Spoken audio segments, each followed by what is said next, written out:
예, 반갑습니다. 어떻게 요즘 날씨가 너무 좋은 것 같습니다. 그래도 아침, 저녁으로는 약간 쌀쌀하지만 그래도 지금 같은 때 낮에 밖에 나가면 햇살도 너무나 좋고 하나님께서 저희들에게 이렇게 또 은혜를 베풀어 주시고 새봄을 주시는구나라는 것들을 저희가 느낄 수 있는 것 같습니다. 근데 이렇게 날씨가 좋을 때 여러분들은 어떤 일들을 하십니까? 주로 이제 젊은 사람들은 많이 밖에 놀러 나가기도 하고 야외로도 나가는데 저희들은 또 이렇게 주의를 지키고 교회를 지키고 하나님 앞에 예배 드리는 것들이 저희들이 해야 될 일들입니다. 또 저희들이 해야 될 일들이 하나가 더 있습니다. 그것은 바로 저희가 하나님이 주신 말씀, 성경을 읽는 것입니다. 저희가 1월 달에는 성경 읽기 대회로 해서 조금 더 성경 읽으시는 분이 많으셨던 것 같은데 지금 이제 한 4월 되면은 그 열기가 이제 많이 좀 식고 바빠지시면서 성경 읽기가 조금 느슨해지실 수 있거든요. 그래도 저희가 4월 달부터 다시 여러분들이 힘내셔서 하나님의 말씀, 성경 읽기를 조금 더 같이 동참해 주시면 좋겠습니다. 근데 제가 성경을 읽다 보면 가끔 민망할 때가 있습니다. 요즘 시대에도 뉴스에 나올 그런 제약들이 성경 가운데 그냥 너무나 적나라하게 그대로 기록되어 있는 때들이 있습니다. 괜히 그런 부분을 읽으면은 괜히 얼굴이 붉어지고 민망할 때가 있습니다. 오늘 저희가 읽은 본문 전에 소돔의 상황이 그랬습니다. 두 천사가 소돔에 들어갑니다. 마침 성문에 앉아있던 롯이 그들을 바라보고 영접합니다. 자기들이 집에 모셔서 먹을거리와 잠자리를 제공하는 것입니다. 이것은 그 당시의 문화였습니다. 손님이 오면 그 손님을 자기 집에 초대하여서 그곳에서 먹을 것을 주고 하루 자고 갈 수 있도록 하는 것이 그 당시의 문화였었습니다. 그러다 보니까 롯도 성문에 앉아있다가 두 천사가 오는 것을 보고 그들을 강권하여서 데리고 들어갑니다. 처음에는 천사들이 집에 들어가지 않겠다라고 합니다. 그냥 거리에서 밤을 새겠다라고 하지만 롯이 계속적으로 청하고 청하여서 간청하여서 집에 들어갑니다. 그런데 막상 그곳에서 무슨 일이 벌어집니까? 롯이 손님을 데리고 집에 들어가는 것을 본 사람들이 그 동네 사람들이 롯의 집에 모여들었습니다. 심지어는 그들이 노소를 막론하고 모였다라고 하고 있습니다. 젊은 사람들과 노인분들이 함께 모였다라는 것입니다. 그러고 나서 그들이 롯에게 요구하는 것이 그 집에 온 손님을 내놓으라라고 요구하고 있습니다. 그러면서 이야기하는 것이 우리가 그들과 상관하리라라고 하고 있습니다. 여기서 이 상관하겠다는 것을 직접적으로 이야기를 하면 성관계를 가지겠다라는 것입니다.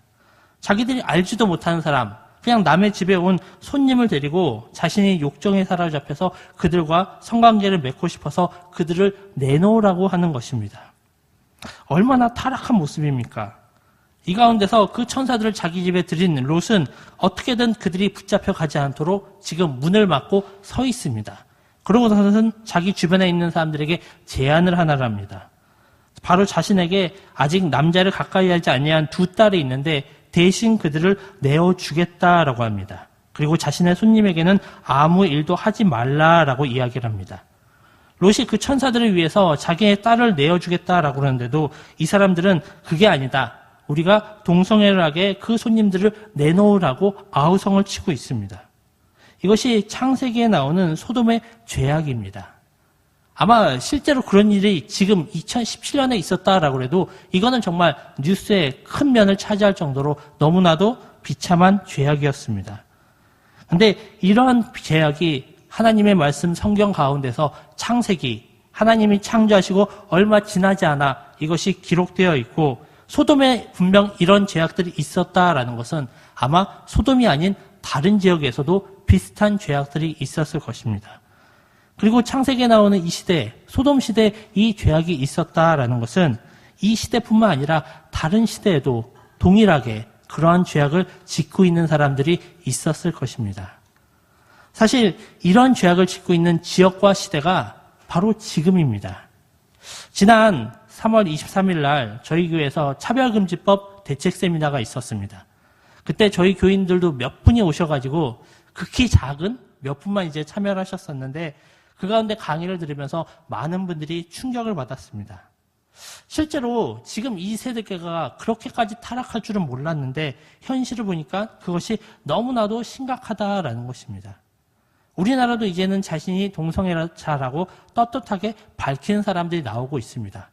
그리고 그들이 이제는 자유롭게 자신을 성소수자다라고 부르고 있습니다. 하나님이 주신 성은 남성과 여성밖에 없는데 이 사람들은 자신들은 제3의 성이다. 자신들이 원래 그렇게 창조가 되었다라고 주장을 합니다. 그리고 하나님이 그렇게 창조하시고 자기들은 그렇게 태어났기 때문에 우리가 이렇게 살아가는 것이 정당하다라고 이야기를 하고 있습니다.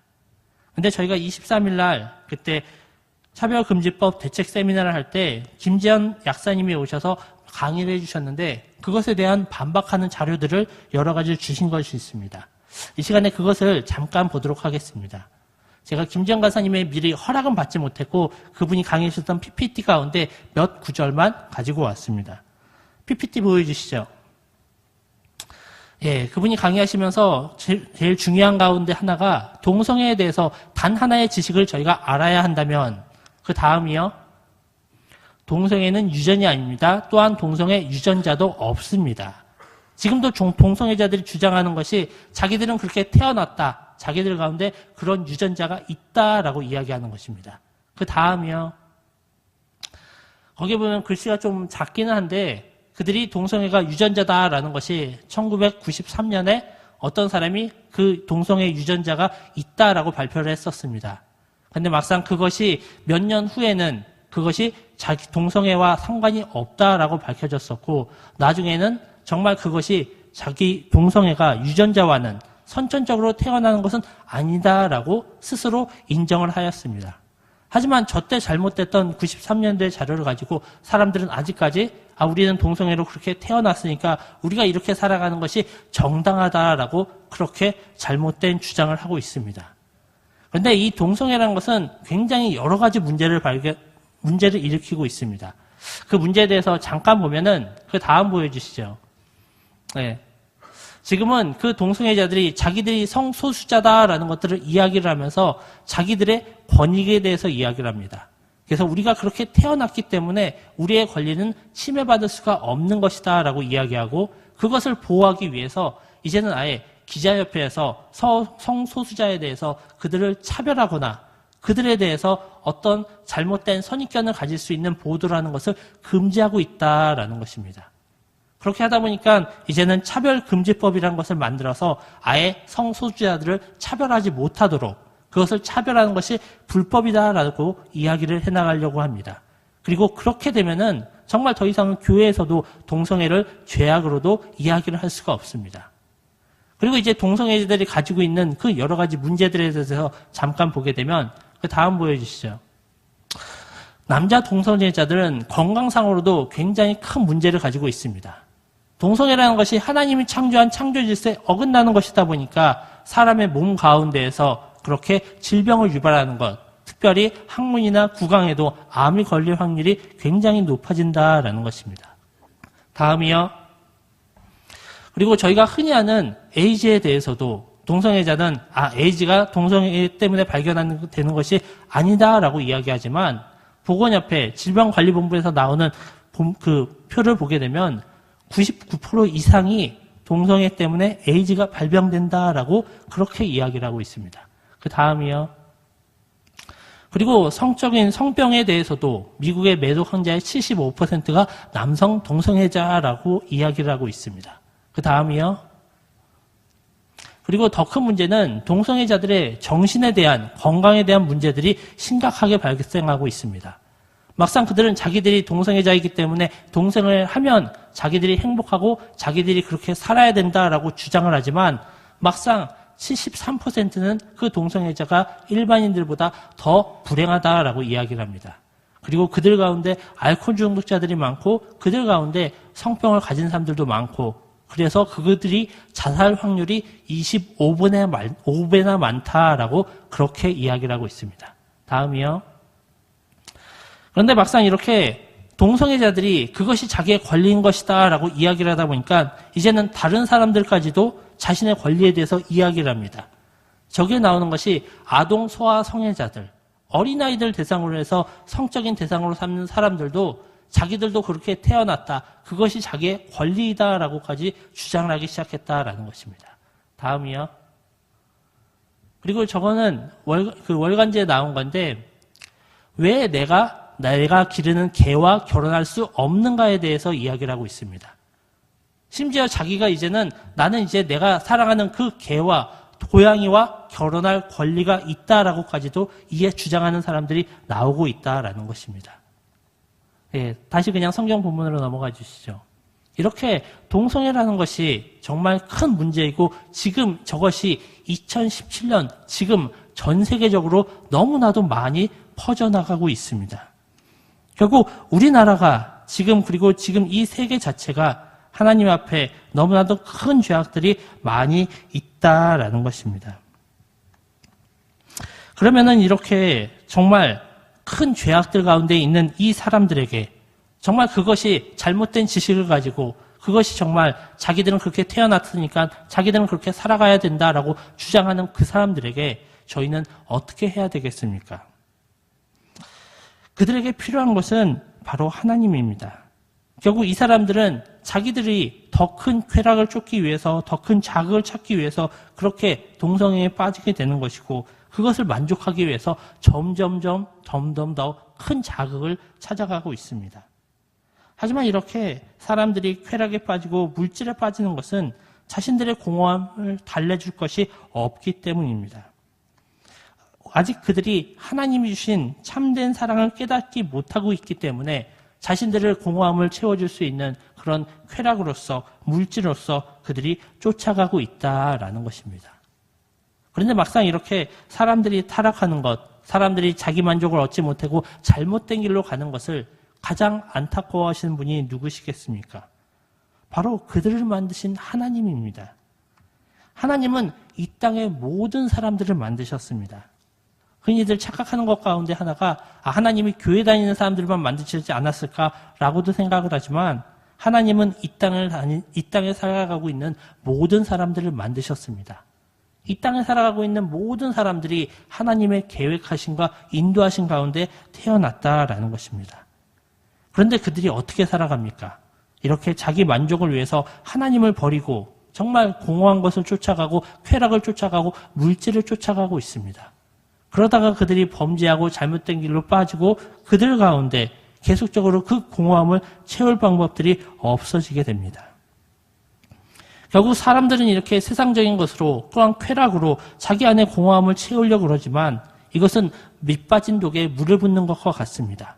아무리 부어도 아무리 쾌락을 쫓아가도 아무리 물질을 쫓아가도 그 안에 있는 공허함들을 채울 수는 없습니다. 오직 그 부분을 채울 수 있는 분은 하나님 한 분밖에 없습니다. 그러면 하나님은 이 죄악이 가득한 세상 가운데서 이 죄악을 쫓아가는 사람들이 있는 이 세상 가운데서 어떻게 하고 계실까요? 많은 사람들이 하나님은 심판을 하신다라고 생각을 합니다. 그리고 하나님이 그들을 멸망시키셨다라고 이야기를 합니다. 그런데 앞에 말은 맞고 뒤에 말은 틀립니다. 하나님은 분명 그들의 죄악을 심판하시는 분이십니다. 이 세상은 모든 것을 만드시고 주관하신 분이 이 세상을 심판하는 것은 당연한 겁니다. 그리고 이 세상이 온전히 바르게 돌아가기 위해선 심판하는 사람이 당연히 있어야 됩니다. 만약 이 땅의 모든 경찰들이 다 휴가를 갔다, 경찰들이 없다라고 그러면 어떻게 될까요? 사람들은 금방 폭동이 일어나고 도둑들이 활개를 칠 것입니다. 저 앞에 막히는 불광사거리에 신호등이 고장났다고만 그래도 그 주변의 교통들이 난리가 날 것입니다. 죄악이 가득한 인간은 자기들을 스스로 통제할 수가 없습니다. 그러다 보니까 그들을 심판하시고 질서를 유지시켜 주실 분이 필요합니다. 그분이 바로 하나님이십니다. 그러면은 하나님이 그들을 멸망시켰다는 것이 왜 말이 안 되느냐? 그것은 그 땅이 멸망한 것은 하나님이 그들을 심판하신 것이지만 하나님이 일방적으로 그들을 멸망한 것이 아니라 바로 그들 가운데 죄악이 있기 때문입니다. 하나님은 정당하게 심판하심에 따라 그 죄악이 많은 땅을 심판하신 것이었습니다. 소돔이 아무 잘못도 없었는데 그냥 잘 먹고 잘 살고 있었는데 하나님이 심통을 부려서 그 땅을 멸망시켰다라는 것이 아니다라는 것입니다. 소돔은 그 땅에 죄악이 가득했기 때문에 심판의 하나님이 그 땅을 심판하시는 것이었습니다. 여러분, 오늘 저희가 읽은 말씀에 보면 이 소돔을 찾아온 천사들은 무엇을 하러 왔습니까? 바로 이 소돔을 심판하려고 왔습니다. 창세기 18장 20절에 보면 여호와께서 또 이르시되 소돔과 고모라에 대한 부르짖음이 크고 그 죄악이 심히 무거우니 내가 이제 내려가서 그 모든 행한 것이 과연 내게 들린 부르짖음과 같은지 그렇지 않은지 내가 보고 알려 하노라 라고 되어 있습니다. 하나님이 소돔과 고모라에 대한 부르짖음이 그 땅의 죄악이 심히 큰 것을 보시고 실제로 그 땅이 그러한지 그 땅의 실상이 어떠한지를 보기 위해서 그 땅 가운데 오셨다라는 것입니다. 그리고 막상 그 땅 가운데 왔는데 그 땅의 사람들이 정말 그 천사들에게까지도 그 죄악을 버리려고 그러자 하나님께서 그 땅을 멸망하시기로 작정하셨다라는 것입니다. 많은 사람들이 소돔과 고모라가 멸망하는 장면들을 보면서 하나님이 어떻게 그럴 수 있는지 하나님은 잔인하시다라는 이야기를 많이 합니다. 하지만 이 소돔이 멸망하는 과정을 보게 되면 하나님이 얼마나 인간을 생각하고 배려하시는지를 저희가 알 수가 있습니다. 창세기 18장에 보면 처음에 천사들이 아브라함에게 나타납니다. 그리고 아브라함에게 다시 자녀를 주신다라고 약속하시고 그를 축복하여 주십니다. 그리고 하나님이 내가 하는 일을 아브라함에게 숨기겠느냐라면서 아브라함에게 소돔과 고모라가 죄악이 심히 커서 그들을 멸망시킨다라고 이야기를 하십니다. 그러자 아브라함은 하나님을 만류합니다. 그것도 그냥 만류하는 것이 아니라 하나님과 협상을 합니다. 창세기 18장 23절에 보면 주께서 죄인을 의인과 함께 멸하려 하시나이까 라면서 그곳에 의인 50명이 있을지라도 그것을 멸하시고 의인 50을 위하여 용서하지 아니하시리까 라고 이야기를 하고 있습니다. 만약 그 땅 가운데 의인 50명이 있다면 그 땅을 용서해 달라라는 것이었습니다. 하나님은 거기에 대해서 어떻게 대답을 하십니까? 그러겠다고 하십니다. 정말 아브라함이 그 땅에 의인 50명을 찾으면 그 50명으로 인하여서 그 온 땅을 구원하여 주시겠다라고 하였습니다. 근데 막상 아브라함이 다시 생각해 보니까 아무래도 그 소돔 지역에 50명은 너무나 많은 것 같습니다. 그래서 아브라함이 하나님 그러면 제가 인원을 줄여서 45명을 찾아내면 어떻게 하시겠습니까? 라고 물어봅니다. 하나님은 그것도 내가 그러면 그들을 구원하겠다라고 그러십니다. 근데 그 이후에도 아브라함은 계속적으로 40명, 30명, 20명, 10명까지 인원을 줄여 나갑니다. 근데 아브라함이 그렇게 인원을 줄여서 하나님 앞에 이야기를 할수록 하나님께서는 그것에 대해서도 너희가 그 인원을 찾기만 하면 내가 그 땅을 구원하겠다라고 이야기를 하고 계십니다. 아브라함이 무려 6번이나 하나님께 소돔을 용서해 주시기를 구하였고 하나님은 그 요구가 전혀 무리하다, 내가 그것을 들어줄 수 없다라는 것도 아니고 그것을 다 받아주시겠다라고 하셨습니다. 이렇게 해서 하나님은 그 소돔 땅이 용서받을 수 있는 길들을 분명히 열어놓으셨습니다. 그리고 아브라함과 분명 그것을 약속해 주셨습니다. 하지만 그것은 이루어지지 못합니다. 왜 그것이 이루어지지 않습니까? 결국 그 땅 가운데 의인 10명이 없었기 때문입니다. 아브라함이 마지막에 하나님과 협상한 것이 10명을 찾으면 어떻게 하겠습니까? 라는 것이고 그 10명을 찾아도 하나님은 그 땅을 구원해 주시겠다라고 그랬는데 막상 소돔이 멸망당할 때 그 소돔 땅을 벗어난 사람은 몇 명이었습니까? 롯과 두 딸과 그 아내밖에 없습니다. 그나마 그 아내도 그가 도망가다가 뒤를 돌아보았다가 소금 기둥이 되었습니다. 결국 소돔 땅 가운데에서 의인이라고 부를 수 있는 사람은 딱 3명밖에 없었습니다. 결국 하나님이 그 소돔 땅을 멸망시킨 것은 그 땅에 죄악이 가득하였기 때문이고 그 땅 가운데 의인이 없었기 때문이었습니다. 세상 사람들은 자신들이 착하게만 살고 실제 지금 있는 실정법만 어기지 않으면 자기들이 의인이다라고 생각을 합니다. 하지만 하나님의 기준은 달랐습니다. 하나님의 기준은 하나님을 경외하고 하나님의 말씀을 듣는 사람이 의인입니다. 소돔에는 그런 의인이 단지 3명밖에 없었습니다. 하나님은 그 타락한 소돔 땅을 심판하시면서 계속적으로 그 소돔 땅을 향한 은혜를 베풀어 주셨습니다. 그 은혜가 바로 아브라함과 롯이었습니다. 먼저 하나님을 믿은 그들은 하나님을 믿지 않는다는 것이 죄라는 것을 알았습니다. 그리고 그들을 구원하기 위하여서 계속적으로 노력하였습니다. 아브라함은 하나님과 6번이나 협상을 하여서 그 땅을 구원하려고 그랬고, 롯은 자신의 사위가 될 사람들, 자신의 딸과 결혼할 사람들에게 가서 권면하였습니다. 일어나서 빨리 이 땅을 떠나자. 하나님이 곧 이곳을 멸망하신다라고 이야기를 하였습니다. 하지만 오늘 말씀 가운데 사위들은 그것을 농담으로 여겼다라고 이야기하고 있습니다. 이 땅의 마지막이 왔다. 이 땅의 종말이 임할 것이다. 라고 이야기를 하고 있지만 사람들은 그것을 믿지 않은 것입니다. 그리고 롯을 따라가지 않았습니다. 그래서 결국 그들은 그 땅 가운데서 함께 심판을 받았습니다. 여러분, 지금 이 시대도 예수 그리스도가 이 땅 가운데 다시 오신다라고 성경에는 분명히 기록되어 있습니다. 그리고 그 이후에는 심판이 있다라는 것들도 많은 사람들이 알고 있습니다. 그리고 교회에서 계속적으로 전도할 때마다 예수 믿고 구원받으세요라는 이야기들을 끊임없이 반복해서 하고 있습니다. 그런데 사람들은 어떻게 반응합니까? 그냥 지나갑니다. 더 이상 그 말에 귀를 기울이지 않습니다. 저희가 아무리 그렇게 전도를 해도 사람들은 남인에게 상관하지 말고 당신이나 잘 사세요라고 이야기를 하고 그냥 넘어갈 뿐입니다. 결국 지금 이 시대의 사람들은 성경에 기록된 진리를 받아들이려고도 하지 않고 믿으려고도 하지 않습니다. 오히려 그들이 전도하는 것이 귀찮고 자신과는 상관없다는 듯이 그렇게 이야기를 하고 있습니다. 하지만 성경 말씀에 기록된 것은 하나님의 말씀은 분명한 사실이고 오늘 말씀 가운데 나오는 소돔에게 대한 심판도 분명한 사실이었습니다. 하나님께서 이미 하나님의 말씀을 듣지 않는 자들에게 죄악이 가득한 사람들에게 심판이 임할 것이다 라는 것을 이미 보여주셨습니다.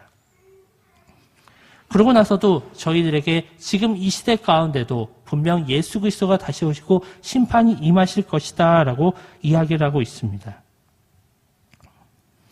그러면은 저희들은 어떻게 해야 됩니까? 저희들은 저희 주변 사람들에게 계속적으로 하나님의 복음을 전파해야 됩니다. 하나님이 그 소돔 땅에게 주신 가장 큰 은혜가 바로 아브라함과 롯이었습니다. 그 멸망해가는 소돔 땅을 향하여서 계속적으로 하나님 앞에 부르짖고 간청하고 그들을 설득하려고 했던 그들이 하나님이 그 땅 가운데 주신 은혜입니다. 지금 시대로 이야기하면 지금 그 아브라함과 롯의 역할을 감당할 때가 바로 교회입니다.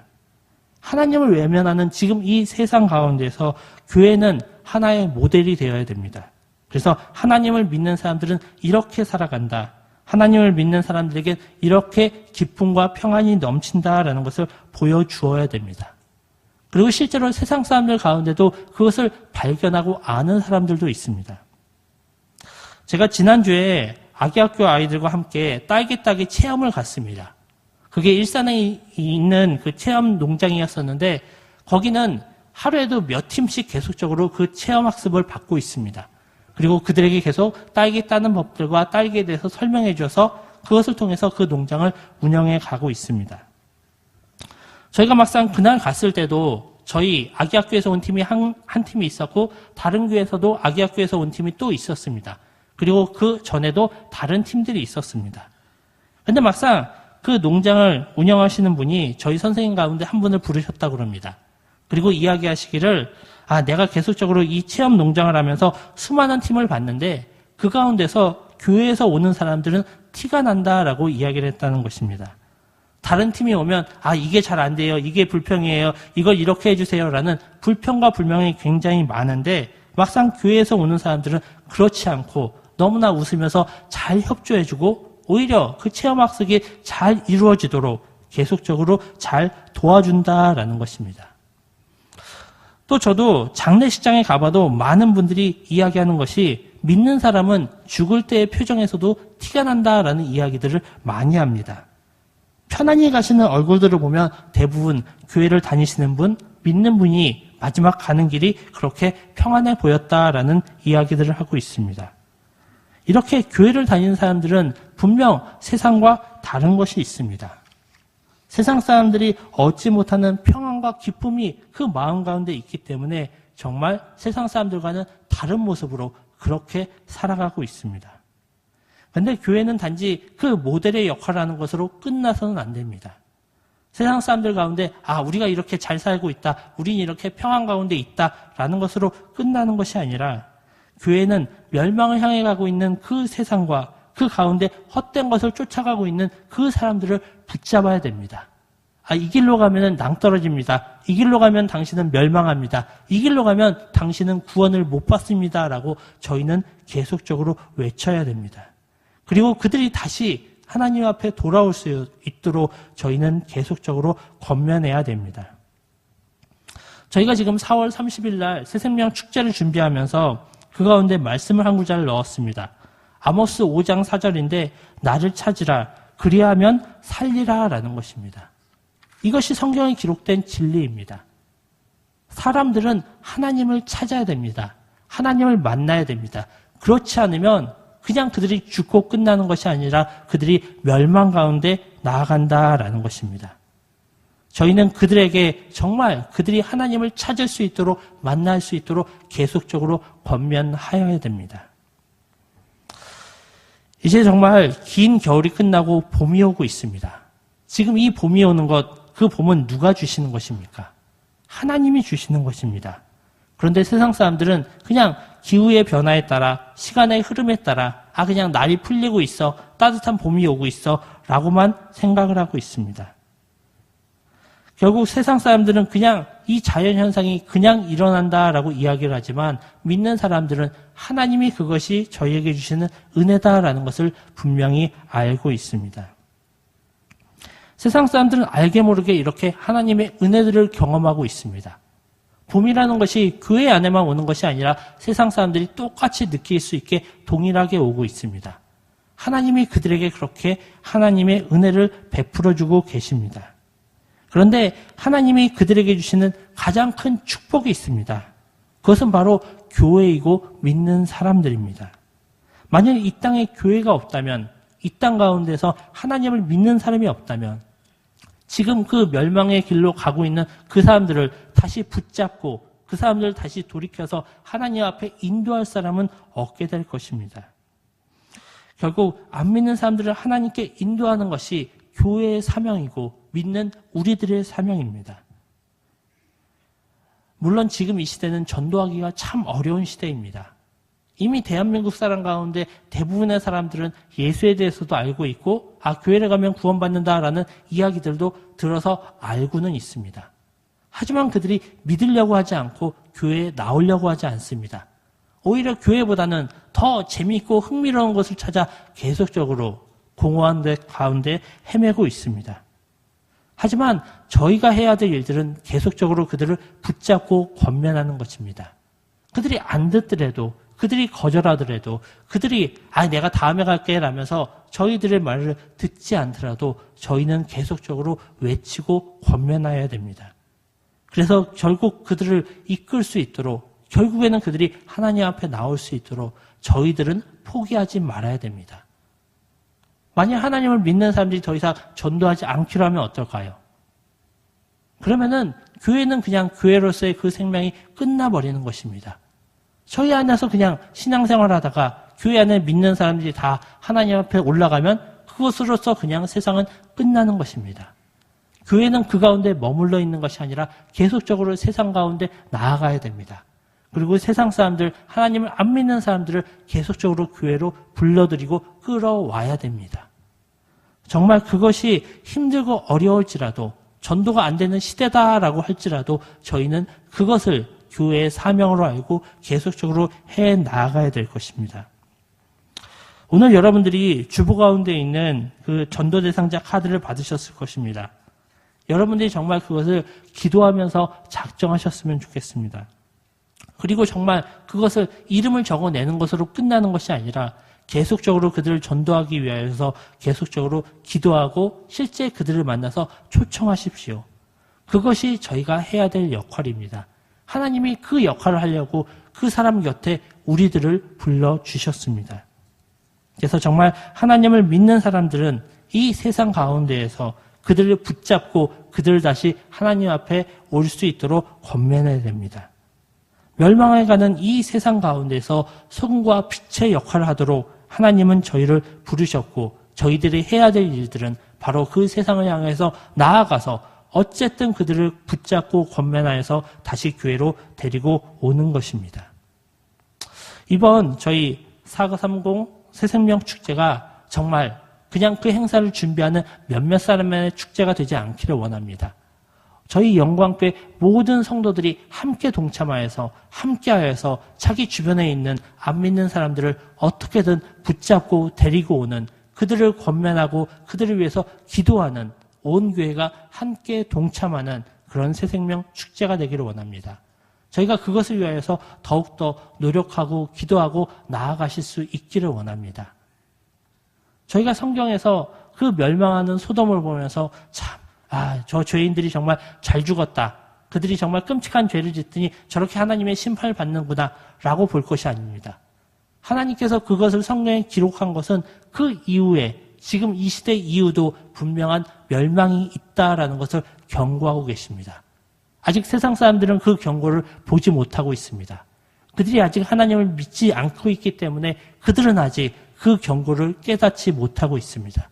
그들을 깨워주고 그들에게 그 경고를 들려줄 사람들이 바로 우리들입니다. 정말 저희 영광교회 성도분들이 정말 세상 가운데 나아가서 소금으로서 빛으로서 정말 그 세상 사람들을 깨우고 다시 교회로 오시는 그 역할들을 감당하실 수 있기를 원합니다. 그 역할들을 감당하시는 그 축제가 바로 저희 430 새생명 축제가 되기를 원합니다. 이 시간 제가 기도함으로 말씀을 마치도록 하겠습니다. 하나님 아버지, 저희가 소돔이 멸망하는 장면들을 보았습니다.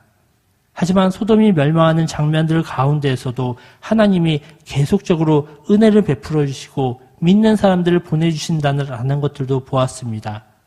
하나님, 저희가 지금 이 시대 가운데에서도 동일한 역할을 하기를 원합니다.